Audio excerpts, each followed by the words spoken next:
السلام علیکم ورحمۃ اللہ وبرکاتہ۔ محترم ناظرین، آئیے آج کے اس ویڈیو میں ہم معلوم کرتے ہیں ایک عالم جلیل، محدث، فقیہ، طلاب کے لیے حبیب، کے نزدیک قریب، زاہد، صاحب ورع، جو اپنی جگہ قاضی، مفتی، داعی، مصلح، رئیس، امام اور معلم تھے، جو مہمانوں کے لیے معزز میزبان،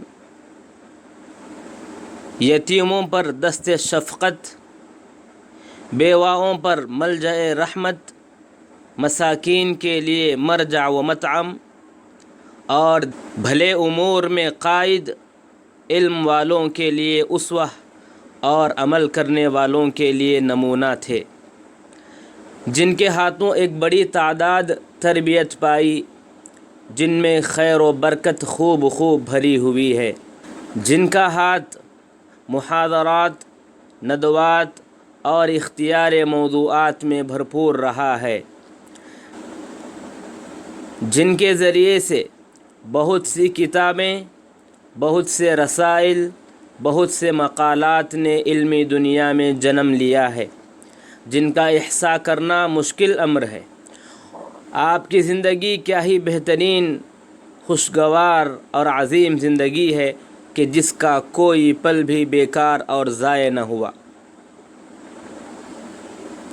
یقیناً قابل صد مبارکباد ہے آپ کی زندگی اور ان لوگوں کی زندگی بھی جو آپ کے نہج پر چل رہے ہیں، کہ جنہوں نے خود صبر کیا اور دوسروں کو صبر کی تلقین کی، جنہوں نے اپنے اوقات کو اپنے خالق و رب العالمین کی اطاعت میں بسر کی، جن کو علمی دنیا میں ہم اور آپ ابن باز رحمہ اللہ کے نام سے جانتے ہیں۔ آپ کا مکمل نام عبدالعزیز بن عبدالرحمن بن محمد بن عبداللہ آل باز تھا۔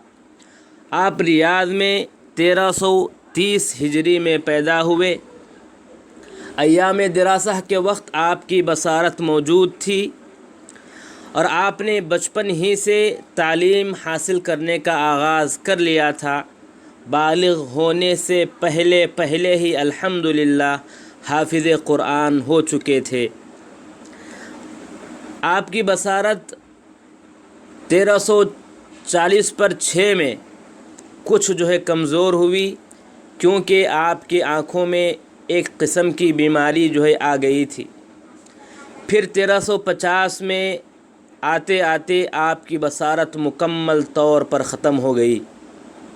ایک مرتبہ آپ خود یہ بیان کرتے ہیں، اور بیان کرتے ہوئے جب بصارت کھونے کی بات آتی ہے، بصارت ختم ہو جانے کی بات آتی ہے، تو آپ کہتے ہیں الحمدللہ علی ذالک، کہ اللہ کا شکر ہے اس بات پر، اور پھر کہتے ہیں کہ وَأَسْأَلُ اللَّهَ جَلَّ وَعَلَا أَن يُعَوِّضَنِي عَنْهُ بِالْبَصِيرَةِ فِي الدُّنْيَا، کہ میں اللہ تبارک و تعالیٰ سے یہ مانگتا ہوں کہ اللہ تبارک و تعالیٰ میرے بصارت کے عوض مجھے اس دنیا میں والجزاء الحسن فی الآخرہ، اور آخرت میں جزائے حسن ملے، جس کا وعدہ اللہ کے نبی صلی اللہ علیہ وسلم نے اپنی زبانی کیا ہے۔ سبحان اللہ۔ آپ کی زندگی علمی، عملی اور خلقی طور پر سب سے بہترین زندگی تھی۔ آپ مہتمم تھے اسلام اور مسلمانوں کے امور کے، آپ مہتمم تھے دعوت سلفیہ کے اور اس دعوت کے علمبرداروں کے جو دنیا کے مشرق و مغرب میں ہیں۔ ایسے داعیوں پر آپ کا ید لطیف ہمیشہ مہربان تھا، باقاعدہ ان کے مسائل و احوال کو جانتے اور ان کے حل کی کوشش کرتے تھے۔ آپ کا دروازہ ہمیشہ لوگوں کے لیے کھلا رہتا تھا، خاص کر طلاب علم کے لیے، کہ آپ ان طلاب کے لیے ایک والد، حبیب، کریم اور ہمت افزائی کرنے والے آدمی تھے۔ آپ جیسے عالم خال خال ہی ملیں گے جو خلقاً، عقیدتاً اور محنتی طور پر ممتاز ہوں۔ مائیں بہت کم ہی ایسے علماء جنا کرتی ہیں۔ ربیع بن ہادی المدخلی رحمہ اللہ تو یہاں تک فرماتے ہیں کہ اگر کوئی یہ بات یقیناً کہے کہ مریخ میں بھی اسلام پہنچ چکا ہے تو ہمیں بلکہ سب کو یہ اندازہ ہوگا کہ شاید وہاں اسلام پھیلانے والے ابن باز رحمہ اللہ ہوں گے۔ اب آئیے آپ کے اساتذہ میں سے چند نام جو ہے معلوم کرتے ہیں۔ آپ کے اساتذہ کے ناموں میں سے چند نام یہ ہیں: معالی الشیخ راشد بن صالح، معالی الاستاذ عبدالعزیز بن عبداللہ، معالی الشیخ عبداللہ بن سلیمان المسعری، الشیخ عبدالعزیز بن سلیمان آل سلیمان، الشیخ محمد بن سلیمان، الشیخ عبداللہ بن حسن، الشیخ محمد بن زید، الشیخ عبداللہ بن عبد الرحمن الشتری، سعد بن سلیمان المسعری، عبدالعزیز بن سلیمان المسعری، شیخ عبد الرحمن بن مجلی، شیخ حمد بن سعد بن حمد بن عتیق، ابراہیم بن محمد بن خرعان، دکتور عبد الرحمن ناصر البراک، حامد بن احمد الغامدی۔ اب آئیے آپ کے چند تلامذہ کے نام معلوم کرتے ہیں: شیخ دکتور علی بن ناصر فقیہی، شیخ دکتور ربیع بن ہادی المدخلی، شیخ علی بن محمد المدخلی، شیخ یاسین محمد المدخلی، شیخ دکتور ہادی بن احمد طالبی، شیخ عبد الرحمن بن عبید اللہ المبارک پوری الہندی، شیخ۔ اب آئیے آپ کی چند کتابوں کو معلوم کرتے ہیں۔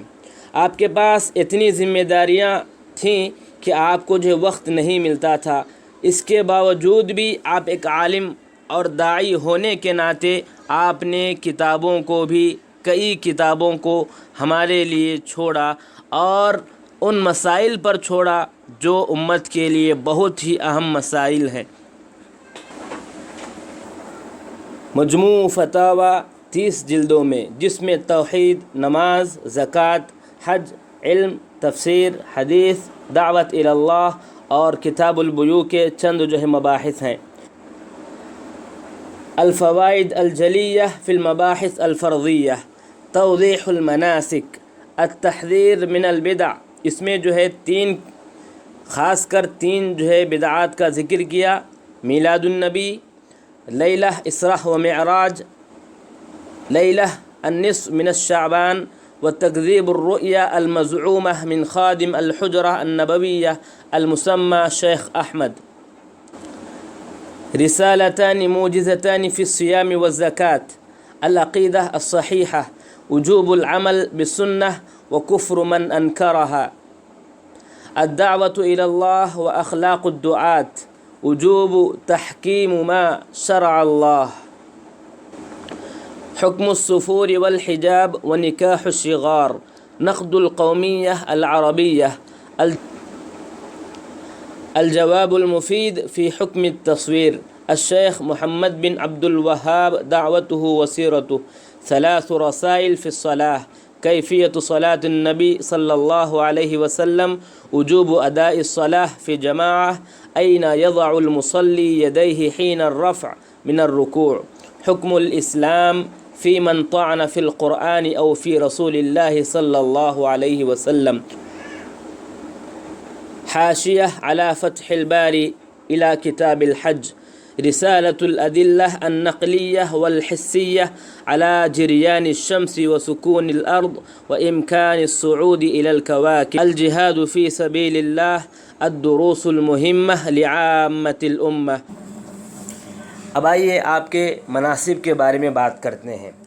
آپ 1350 پر 7 سے لے کر 1370 پر 1 ہجری تک 14 سال جو ہے آپ بطور قاضی مقرر تھے۔ 1370 پر 1 سے 70 پر 2 تک آپ ریاض میں معہد علمی میں بطور استاد مقرر تھے۔ ریاض ہی میں کلیۃ الشریعہ میں 1370 پر 3 سے 1380 تک آپ جو ہے بطور استاد خدمت انجام دیتے رہے۔ 1380 میں جامعہ اسلامیہ مدینہ منورہ میں بطور نائب رئیس مقرر ہوئے۔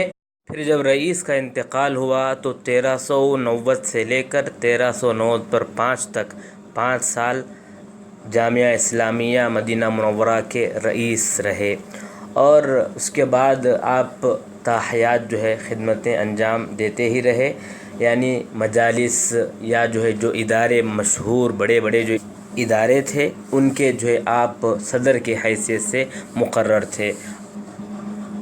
آپ کا انتقال 1420 ہجری میں ہوا۔ انا للہ و انا الیہ راجعون۔ جامعہ سبل السلام الدنکی چینل کو سبسکرائب کریں، انشاءاللہ فائدے میں رہیں گے۔ ہم آپ تک مفید ویڈیوز